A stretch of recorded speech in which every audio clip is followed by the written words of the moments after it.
नमस्कार साथीहरू, स्वागत छ आजको भ्लगमा। आज म तपाईँहरूलाई जापानको एकदमै फरक, अलिकति भावुक तर निकै रोचक ठाउँ घुमाउन ल्याएको छु। जापानको मसन घाट। यो नजिकैको बस्तीहरू हामी नेपालीको दृष्टिमा हेर्दा मसन घाट नजिकको घर परिवार बस्ने कुरा त अलि अचम्म लाग्न सक्छ, तर जापानको यो सामान्य कुरा हो। किनकि आजको भिडियो बनाउनुको मुख्य कारण जापानको मसन घाटलाई डर, अन्धविश्वास वा नराम्रो सङ्केतको रूपमा हेर्दैनन्। त्यसैले यहाँका मानिसहरू बस्ने घर, चल्ने बाटो, स्कुल जाने बाटोहरू सबै कुरा सामान्य जीवन जस्तै हुन्छ। म सोच्दै थिएँ नेपालमा भए मसान घाट नजिकै घर किन्न त मानिसहरूले 2 पटक सोच्थे, तर जापानमा किन यस्तो हुँदैन? आज हामी यही बुझ्दैछौँ। जापानको मसान घाट कस्तो हुन्छ? साथीहरू, जापानको अधिकांश मसान घाटहरू अत्याधिक सफा र व्यवस्थित र शान्त हुन्छ। यहाँ ठुलो भिड हुँदैन, कोही कराउँदैनन्, सबै काम नियमअनुसार शान्त तरिकाले गरिन्छ। त्यसैले नजिकका घरहरूमा बस्ने मानिसहरू कुनै जस्तो त्रास, कुनै कुराले डर हुँदैन। सायद यही कारणले हो यहाँका मानिसहरू जापानिजहरू मसान घाटको छेउमा पनि सुरक्षित र शान्त र राम्रो ठाउँ भनेर घरमा बस्छन्। मसान घाट वरिपरिको घरहरूको वातावरण।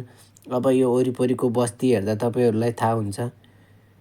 साना घरहरू, सफा सडक, बाटोकै छेउमा फुलको बोट राखिएको, साइकल पार्किङ मिलाएर राखिएको। धेरै समय त लाग्छ होला, तर यो त दुःखको होइन त बरु पार्क जस्तै लाग्छ। जापानका धेरै सहरहरूमा यस्तो मसान घाटको छेउमै पार्क, फुलबारी, परिवारको लागि खाना बस्ने बेन्च पनि हुन्छ।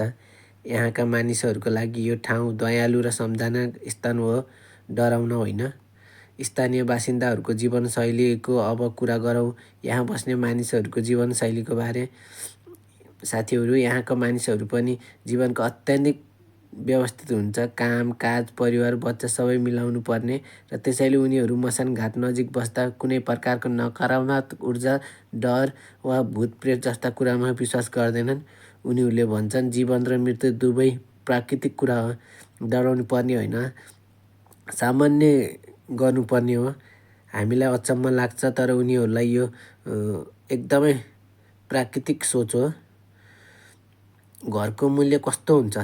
अब सबैभन्दा रोचकको कुरो, जापानमा मसान घाटको छेउमा घरको मूल्य अरूभन्दा अलिकति सस्तो हुन्छ। ठुला मात्र होइनन्, जति काम पनि गर्न सक्छन्। त्यसैले धेरै परिवारहरूको, विशेष गरी नयाँ युवा जोडी र विद्यालय यस्ता ठाउँहरूमा बस्छन्, किनकि यस्तो शान्त दुवै पर्छ। हामी नेपालीको शैलीमा डर, यहाँको घरको मूल्य पनि खासै असर पर्दैन। बरु उनीहरू भन्छन् सस्तो, शान्त र सुरक्षितै ठिक छ। नेपाली र जापानिजको सोच फरक हुन्छ। अब तपाईँहरूलाई म जस्तो नेपालीले यसलाई के भन्छ? ओहो, मसान घाटको नजिक बस्ने? राति त एक्लै हिँड्न पनि डर लाग्ला। तर जापानमा यो मानिसता छैन। यहाँका सबै कुरा नियम र स्वच्छ र व्यवस्थित र संस्कारमा आधारित हुन्छन्। त्यसैले मसान घाटमा पनि सम्मानित ठाउँको रूपमा हेर्ने चलन छ।